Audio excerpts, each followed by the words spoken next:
اعوذ باللہ من الشیطان الرجیم بسم اللہ الرحمن الرحیم اللہم صلی علی محمد وآل محمد السلام علیکم ورحمۃ اللہ وبرکاتہ۔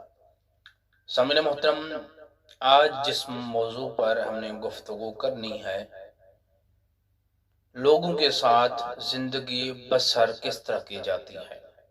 آج جس موضوع پر ہم گفتگو کریں گے کہ لوگوں کے ساتھ زندگی بسر کیسے کرنی ہے، زندگی بسر کرنے کے آداب کیا ہیں۔ سامعین محترم، انسان پوری کائنات عالم کے اس ماحول میں زندگی گزارتا ہے جہاں اس کے اپنے رشتہ دار، دوست و احباب موجود ہوتے ہیں۔ ہر کسی کے ساتھ اس کا بات کرنا، دوسرے کی بات سننا، کسی کی بات سہنی بھی پڑ جاتی ہے، برداشت بھی کرنی پڑتی ہے۔ آج موضوع یہی ہے کہ لوگوں کے ساتھ انسان اگر زندگی بسر کرتا ہے تو اس کے کیا آداب ہیں، کیسے زندگی بسر کرنی چاہیے لوگوں کے درمیان میں رہ کر۔ ائمہ معصومین اہل بیت اطہار علیہم السلام کی سیرت پر چلتے ہوئے اگر انسان زندگی بسر کرتا ہے تو انسان کی زندگی کامیاب زندگی بھی بن جاتی ہے اور کامیاب بندگی بھی بن جاتی ہے۔ سامعین محترم، رشتہ داروں کے ساتھ زندگی کیسے گزارنی چاہیے، ائمہ معصومین علیہم السلام کی روایات میں بھی رشتہ داروں کے ساتھ اچھا سلوک کرنے کا حکم ہے۔ اور اللہ سبحانہ و تعالی کی لا ریب اور بے عیب کتاب، وہ کتاب جس میں ہر خشک و تر کا ذکر ہے، احکام میں الہی کا ذکر ہے، اللہ سبحانہ و تعالی نے اپنے محبوب نبی کے قلب مبارک پر اتاری۔ اس کتاب قرآن کریم میں بھی رشتہ داروں کے حقوق بیان کیے ہیں۔ سامعین محترم، ایک مشہور و معروف روایت ہے، حدیث ہے، اکثر علماء کرام فرماتے ہیں کہ اللہ سبحانہ و تعالی اپنے حقوق تو معاف کر دے گا لیکن بندوں کے حقوق معاف نہیں کرے گا۔ یعنی حقوق اللہ تو اللہ معاف کر دے گا لیکن حقوق العباد معاف نہیں کرے گا۔ اس کا مطلب یہ بنتا ہے کہ ہم نے زندگی میں کسی مومن بھائی کو اس کا دل دکھایا ہے، مومن بھائی کو اذیت پہنچائی ہے، اس کے ساتھ اچھا سلوک نہیں کیا، تو یہ ہوتے ہیں حقوق العباد، یعنی اللہ کے بندوں کے حقوق۔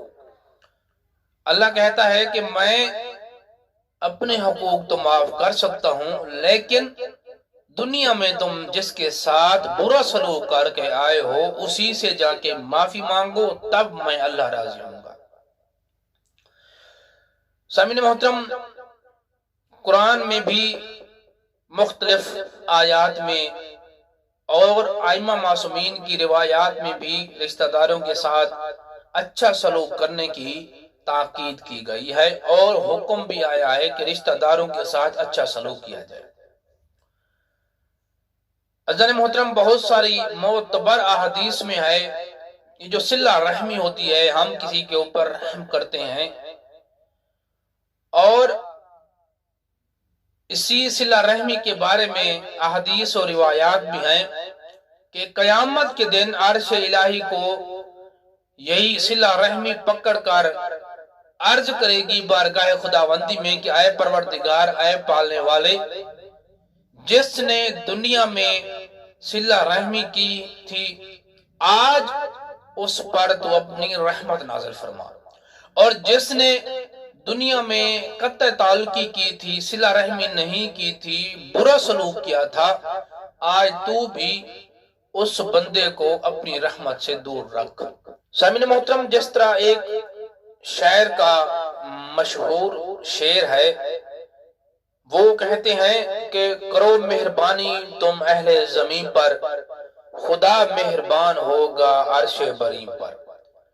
اگر ہم دنیا میں کسی کے ساتھ صلہ رحمی کر کے جائیں گے، دنیا میں بھی اس کا اللہ سبحانہ و تعالی اجر عطا فرمائے گا اور قیامت میں بھی اللہ اس کا اجر عطا فرمائے گا۔ رسول خدا صلی اللہ علیہ وآلہ وسلم فرماتے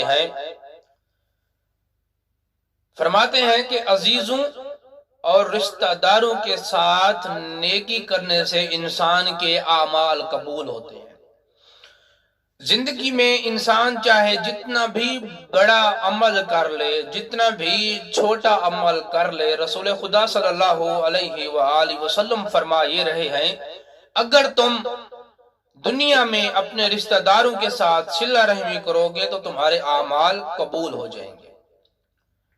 اور فرماتے ہیں کہ انسان کا مال و دولت زیادہ ہوتا ہے، انسان کے مال و دولت میں اضافہ ہوتا ہے، اور صلہ رحمی کرنے کی سب سے اہم وجہ اور اہم سبب اور اہم فائدہ یہ ہے کہ انسان کے اوپر جو آفات و بلیات آنی ہوتی ہیں وہ آفات و بلیات دور ہو جاتی ہیں۔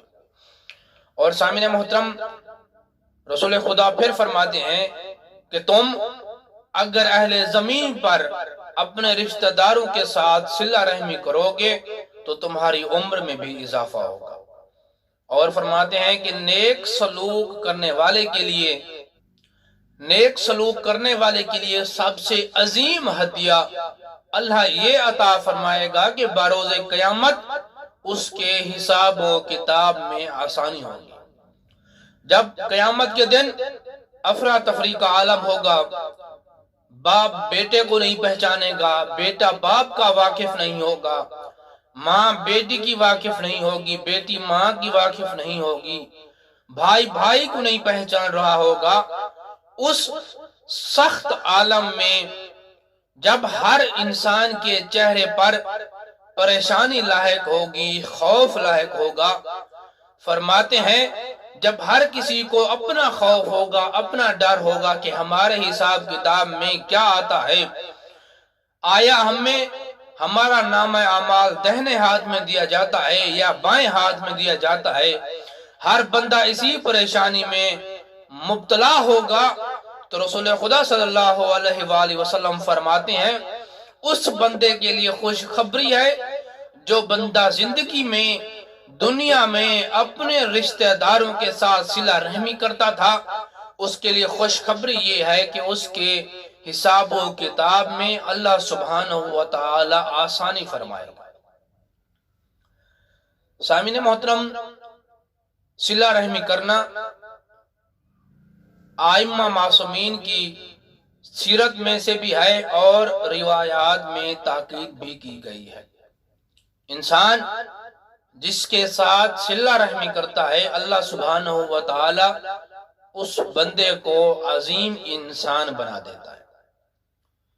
دعا ہے اللہ آل محمد کے صدقے ہمارے اور ہمارے والدین کے صغیرہ کبیرہ گناہ معاف فرمائے۔ جتنے بھی مومن و مومنات اس جہان فانی سے کوچ کر گئے ہیں، مالک ان کو کروٹ و جنت نصیب فرمائے۔ جو بیمار ہیں اللہ آل محمد کے صدقے انہیں شفاء کاملہ عاجلہ عطا فرمائے۔ جو تنگ دست ہیں ان کی تنگ دستیں دور فرمائے۔ جو مقروض ہیں اللہ آل محمد کے صدقے ان کا قرض غیب سے ادا فرمائے۔ اللہم صلی علی محمد و آل محمد وعجل فرجا قیم آل محمد۔